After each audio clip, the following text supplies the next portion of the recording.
So Destiny 2 is a MMORPG that was made by the brilliant people of Bungie to basically give you a world where it's kind of like Halo and it's kind of like Call of Duty fused together, and you get this. And it's trying to live up to the expectations of the first one and at the same time trying to be better than it. But the problem with this game is that it becomes extremely linear after a certain amount of time. So basically what you do is you get missions, you're told to do those missions, you get a reward, and then you get more missions. But the problem arises that the game becomes extremely linear. Like, obviously there's side quests that you can do, there's regular story quests that you can do, there's public events just like in the other game, but that's where it just becomes way too linear. You can basically go around in circles in the game and just continue to do the same thing over and over and over again.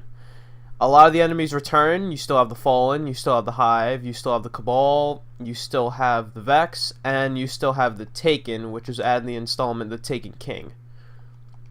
But once again, the problem arises that the game is extremely linear.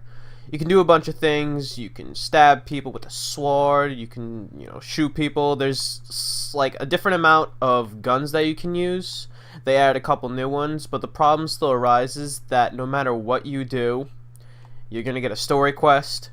You're gonna be told to do a thing, and then you're just gonna be told to do that same thing over and over and over again. And for some people, there's nothing wrong with that, but for someone like me who's played the original Destiny and then wanted to get something more out of the second game, it just brought a little bit of a disappointment that the same concept still happens.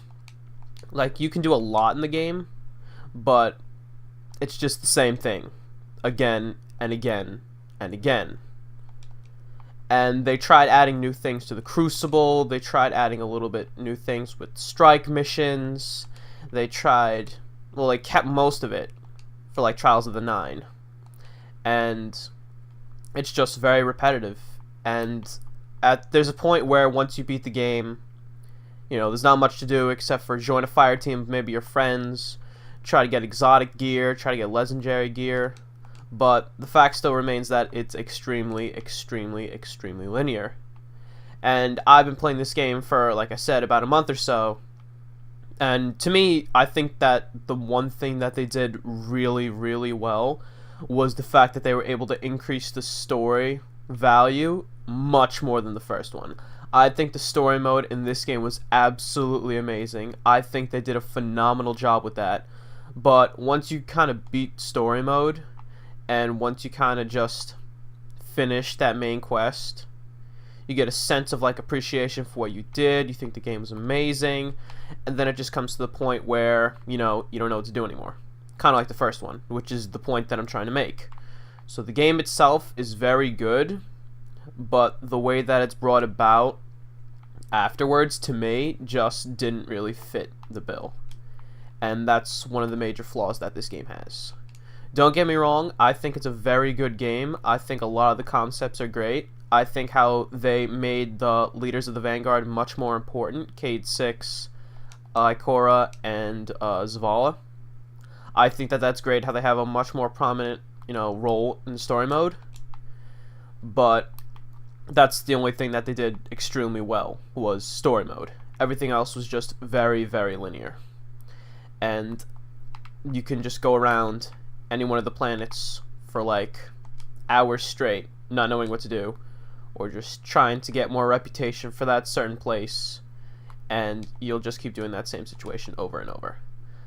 Now, for some people that might not be a problem, but for me, who loves video games and loves spending hours playing them at a time, who wants more good content, is going to probably have to wait for some type of DLC to come out. And I'm just paying extra for something that, I shouldn't have to pay extra for in order for the game to still be good.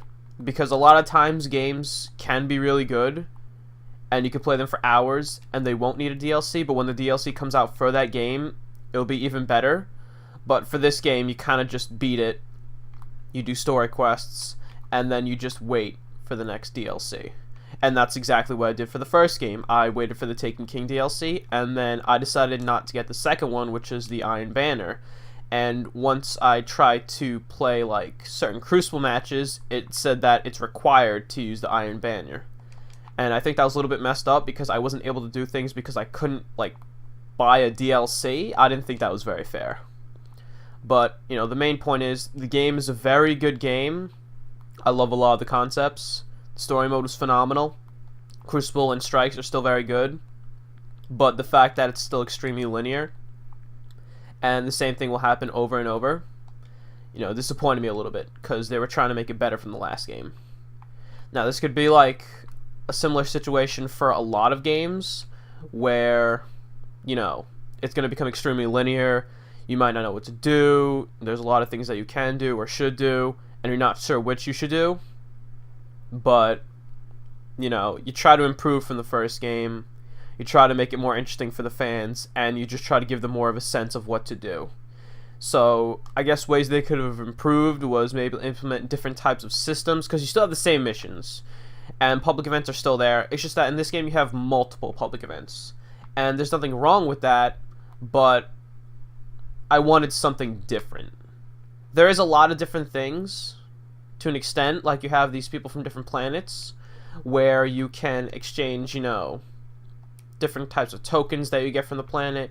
You could buy different types of gear, and that's good, but I'd like a little bit more than that, because personally to me, the story mode is what made the game. Afterwards, post story mode, I go back to being linear. And again, for some people there's nothing wrong with that, but for me, I just personally don't like that. So I just wanted to do that little review on the game. I will be doing a playthrough of the game. Again, the story mode is what I lived for in this game. So thank you guys so much for watching. If you enjoyed the video, be sure to leave a like and subscribe. This is just a little review. I usually don't do this, but I felt that, you know, I wanted to be a little different, and I decided to try something new. So once again, thank you so much for watching, and I will be sure to see you guys in the next episode.